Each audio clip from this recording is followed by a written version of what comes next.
Good morning, Philippines! Dahil summer na, naghahanap kami ng papaliguan dahil napakainit ng panahon ngayon. Nagbula ako sa Tanay Rizal at gusto ko namang lumayo-layo. Kailangan ko doon sa pinakamalayong bahagi ng Quezon. Gusto ko doon sa bandang dulo. Nakita ko itong maliit na isla sa San Andres, Quezon. Alibihaban Island. At napaka-challenging ito dahil medyo malayo. Nasa kaduluduluhang katimugang bahagi ng Quezon. At may nagturo sa amin kung saan ang legit source, kung saan pwede kaming magpabook. Marami rin pala itong magkakalapit na isla, kaya pwede kang mag-island hopping, pero nasa iyon. Siyempre may additional fee at ito yung Destination PH, hanapin nyo sa Facebook. 8 hours and 8 minutes para makarating kami sa San Andres Port. Salamat sa Diyos at nakarating kami ng maayos. Nakarating naman kami on time pero may nag-aabang na pala sa aming bangka kaya sumakay na kami kaagad. 15 minutes to 20 minutes boat ride mula San Andres Port papuntang Alibihaban Island. At doon pa lang sa pagsakay namin napakaraming kaagad na istorya. Doon na sa tabi pa lang kami, maganda pa yung kulay niya, kita pa namin yung ilalim. Pero pag nagumigit na kami, nagiging blue at parang nagiging dark, ay palalim ng palalim hanggang sa marating na namin ang isla. At na marating namin, ay isa-isa na kami nagbabaan dito, kanya-kanya kaming dala ng mga aming mga pagkapagay. Iba pala talaga yung feeling pagka ikay nasa isla, para kang turista, kahit wala tayong masyadong budget at inisponsoran na tayo ng ating kaanak. Kaya maraming salamat sa iyo. Sana napapanood mo ito. At pag landing pa lang sa beach, nakita na kagad yung mga puting buhangin. Ay naglaro na kagad kami dyan. Hindi nyo ba alam, nasa ilalim na kagad ako ng buhangin dyan. Ayaw ko lang magpakita kasi ang pangit tingnan. Alam nyo ba sa isla, madali kayo magutom? Dapat may dala kayo dito kahit paano may baon. Baon na sweets, chips, snacks, at marami pang iba para mabusog kayo. Nung magpunta kami dyan, medyo makulimlim pa ng konti, pero malinaw na malinaw at maputi-maputi ang buhangin. Hi po! Magandahan dito, nakaschedule na lahat ang aming mga activities. At isa lang napapansin ko rito, maasikaso at mababait ng mga tao. Wow, vitamin C at grabe ang linaw ng tubig dito. Naibalot sa plastic ang cellphone para makita ng ilalim ng tubig. Ayun! Napakaraming starfish! Ay, sinabi ang anak ko habang nagbibideo raw siya dito. Marami daw siyang nainom ng tubig dito. Kahit maanat. Kaya isa pa yung anak ko, sige, magpakit ka dyan. Kahit gutom na yun, ngiti ng ngiti. Kaya ikaw dyan, aming mahal na viewers, dyan ka lang at enjoy ka lang sa aming mga ginagawa sa pagpaligo. Hi guys! At ito naman yung anak kong bunso. May problema yan, hindi yan marunong lumangoy, kaya lagi lang ito nasa tabi. Pero alam mo ba mga kani, na mas mabilis matuto sa tubig alat kaysa sa tubig tabak? Dahil nasa tubig alat ka, madali kang lumantaw. Mas maalat ng tubig, mas magiging magaan ang iyong katawan. Kaya mas magaan, mas magandang mag-aral dito. Igalaw-galaw mo lang. Eh, madali kang matututo dito. At habang nag-aaral ka, dapat mayroon ka laging palantaw. Sa oras na mapagod ka, kapit ka lang sa palantaw, angat ka na. At walang problema sa life vest dito dahil merong life vest laging available para sa'yo. Kahit na marunong ka pang lumangoy, kailangan talagang life vest para safety first. Ang islang ito ang pinakamalayong at timugang bahagi ng Luzon Island. At isa ito sa pinakamalayong isla sa siyudad at Kabiasnan. At naroon ako sa malayo, ako yung unang nag-dive. Sumunod ang aking mga anak. At sabi ng mga anak ko, meron daw dive na pang mayaman, at meron ding dive na pang mahirap, at meron ding langoy na pang mayaman, at meron ding langoy na pang mahirap. Eh, ano yun? At ang kagandahan dito habang naliligo ka, napakaraming lifeguard sa paligid mo. Naghahanap nga kami ng lifeguard na babae na pang Baywatch sa tabi.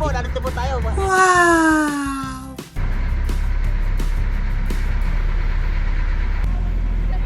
Mga inga, kapit kayo mabuti. Baka kayo makabitaw, maiwanan namin kayo dito.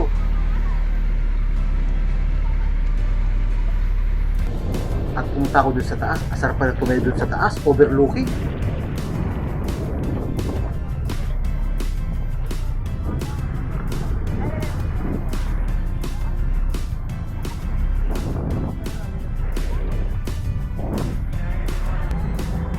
At ito nga pala si John Lloyd, ang batang Manila-boy na napadpad dito sa isla ng Alibihaban. Seashells by the seashore.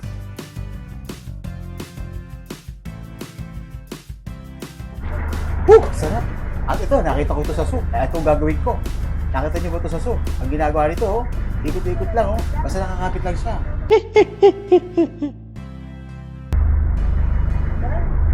Huli! Huli! Okay ka! Uwi naman sa sister Pogi. Oh, matanda ng tao, huli ka. Kaso na, wala na. Huli!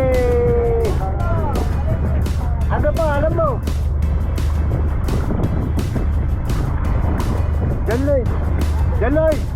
At tinanong ko ang batang ito kung anong gusto niya paglaki niya. Sabi niya, artista raw. Abay, bagay na bagay. At huwag na huwag pala kayo makakalimot magdala ng sun protection. Isang katutak na sunscreen para proteksyon sa inyong malapurasilan ng balat. Ang ibinok namin ng aming pamilya, 2 nights at saka 3 days sa isla.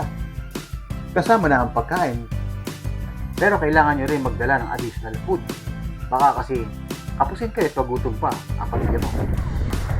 At meron din tindahan sa isla kung ikaw ay nagugutom at gusto mong bumili ng mga pagkain.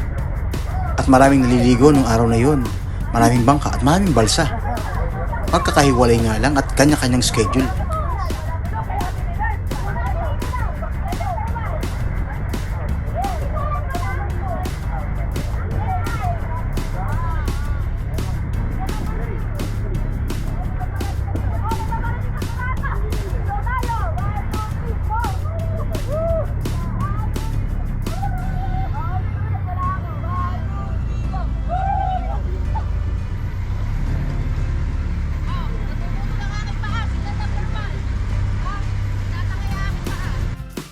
Enjoy na enjoy ang mga bata. At hindi mo mapapansin ang oras.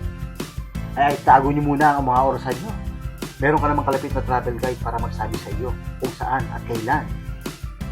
At pinangangalagaan ka at pinoprotektahan ka nila.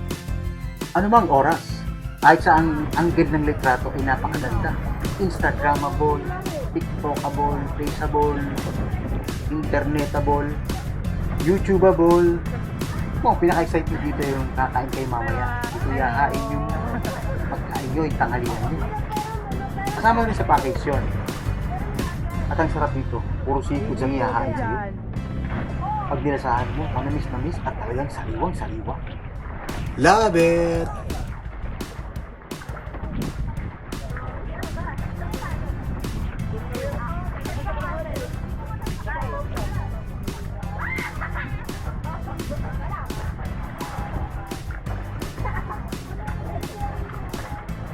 Ang bigat mo bata ka.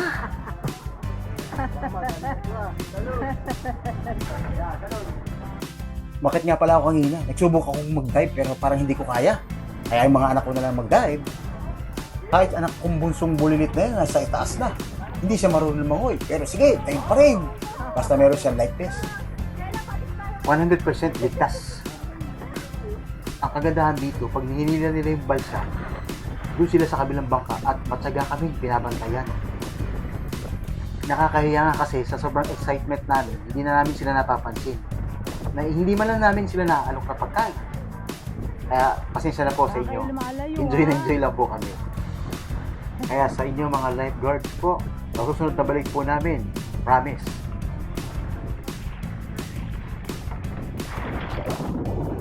Ito po yung underwater scene natin. Ito yung sa pinakailalim. Ayun nyo naman yung pinakailalim.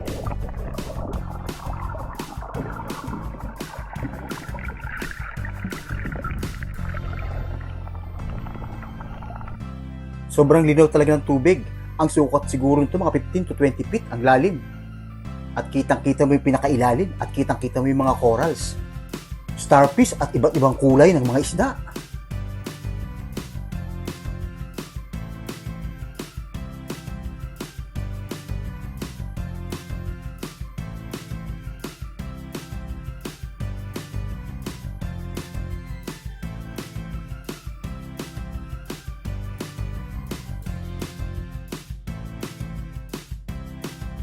Say hi.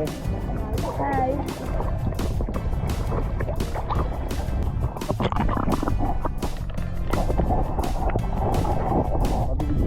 Sabi ng anak ko may nakita raw siyang eel, kaya ako yung dumive sa ilalim. Titingnan ko talagang meron, pero hindi ko makita.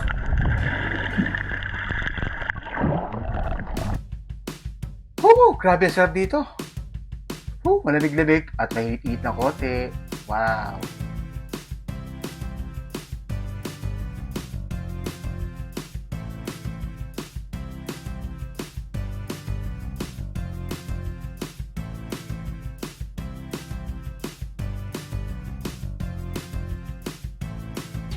Alam yung mga batang ito, hindi ito marunong lumangoy, pero may life vest naman. Kaya madali silang kaway-kaway, kapag lang ang pahay, talagang babago ka na kaagad. Pag ulit-ulit mo yung gagawin, matututo ka na lumangoy. Nakapagtataka naman, bakit naman kaya puting-puti yung buhangin sa ilalim? Kita-kita niyo yung ilalim, puting-puti. Kasabay na paglangoy ng mga isda na makulay. Yun oh. Ang linis na yung mga isda oh. Kitang-kita dito sa ilalim. Yun oh, maraming isda oh. Iba't ibang klase.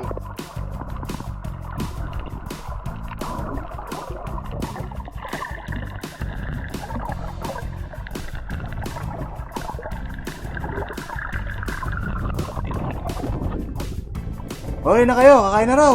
Tara na, kain na muna tayo. Tara na, makakain na po tayo. Matapos namin makain napakasarap na pagkain na sinurb sa amin, ligo ulit. Pero nagpalipas muna kami ng 20 minutes para daw matunawan sandali. At ito, sige, dive! Umakyat ako sa itaas, gumagalaw yung taas. Kaya bumalik ulit ako dito sa baba para nalulula ako.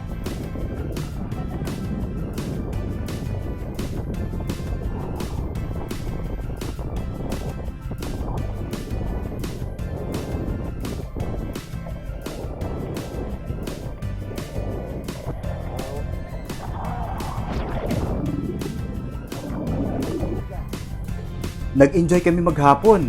Kaya ito, nagsawa na yung mga bata sa pagpaligo. Kaya uwi na muna kami sa Alibehaban Island. Meron kaming mini kubo doon at iyon ang pansamantala naming tirahan.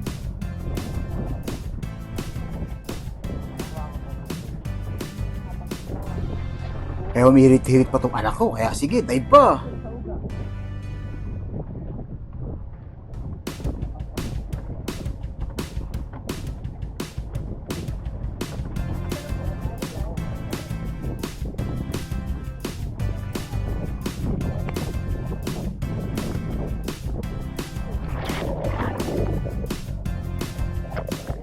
Pag ganito kalinis at kalinaw, ay talaga nakaka-addict talaga.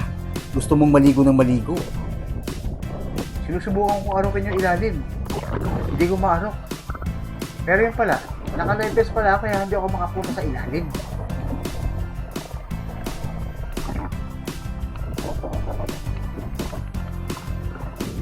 Habang naliligo kami sa kabilang bangka, yung mga lifeguards ay nasa kabilang bangka at minamadyagan kami mabuti.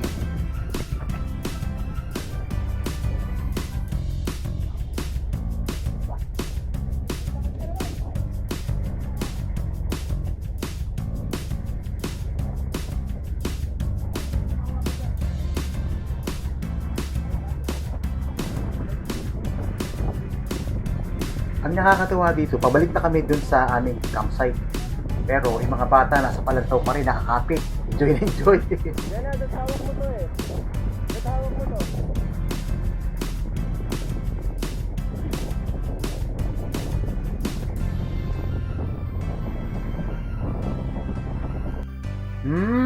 Ang hangin.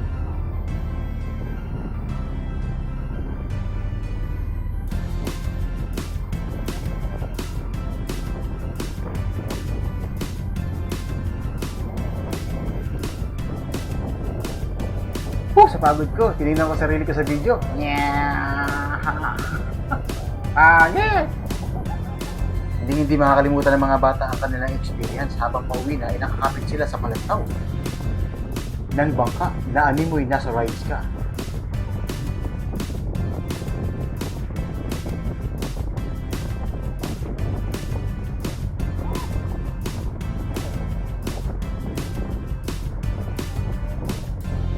At ito sa Ella at habang babae, animoy nagsusurfing.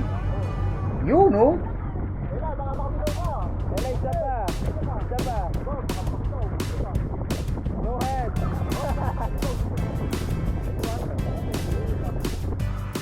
Pagkadating namin sa isla, takbo agad sa buhangin.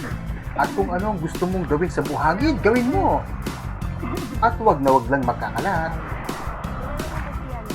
Masasabi natin buhay na buhay ang isla dahil sa paligid lang dito ay napakaraming buhay na corals. At pwede ka pa mag-uwi kung gusto mo.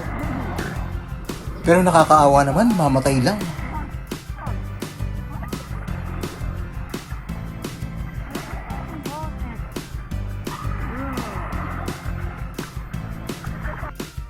At yan ang pinakapalipas na oras namin sa isla, ang gumawa ng kastilyong buhangin.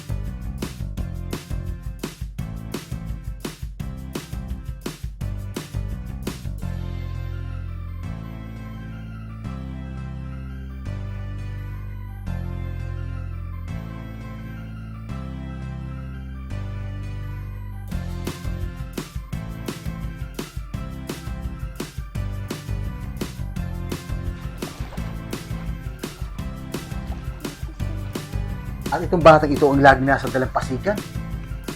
Animoy mumunting sirenang bubwet. At talaga namang napakasarap ng simoy ng hangin.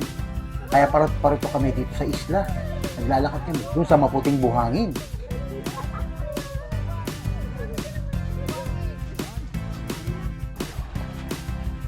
Woo! Peace, man! At yan nga pala ay napakagwapo kong pinsan. Galing sa ibang bansa, sa Germany. Welcome home po, balikbayan.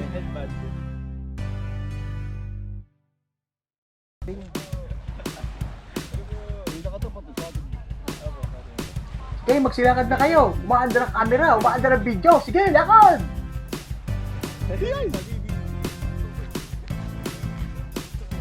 Kung kayo taga NCR, Metro Manila at Calabarzon, punta na kayo dito sa pinakamalapit at malaking isla ang Alibihaban Island. San Andres, Quezon. Kung gusto mong maramdaman ng summer, ang maligamgam na hampas ng tubig at lamig ng gabi. Ito ang pinaka-the best na lugar para mag-relax ka.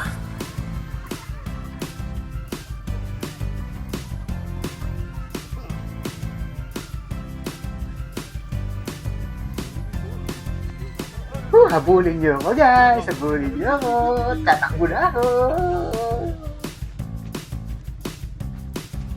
At yun, balik ulit kami sa aming paglalakad.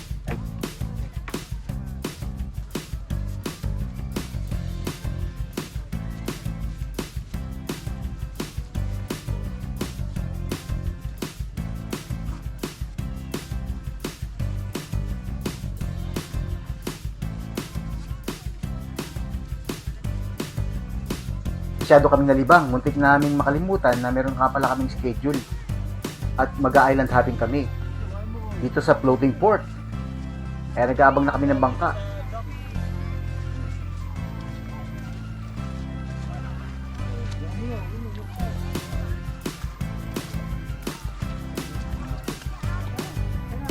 Wow, kaganda naman ito. Kalinis ng paligid.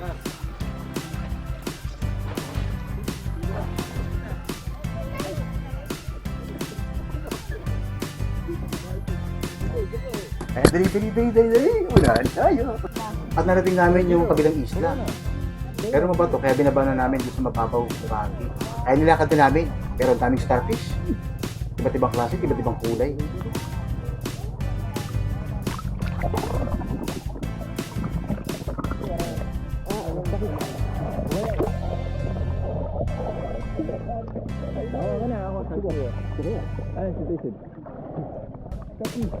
Nakazumi ang tita. Hindi po ito, 300 bits. Ito yung parang may gawado. Paglubog mo.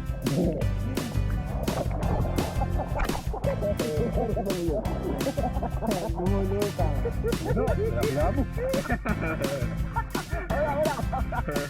Wala na mag-grado. Hindi namin makakalimutan ang siyang dinulot mo. Pagbabantaan kita, papalikan kita, Alibihaban. Tandaan mo yan. Maraming salamat po sa pagpanood mga kane. Hanggang sa susunod na video. Salamat. Enjoy your summer.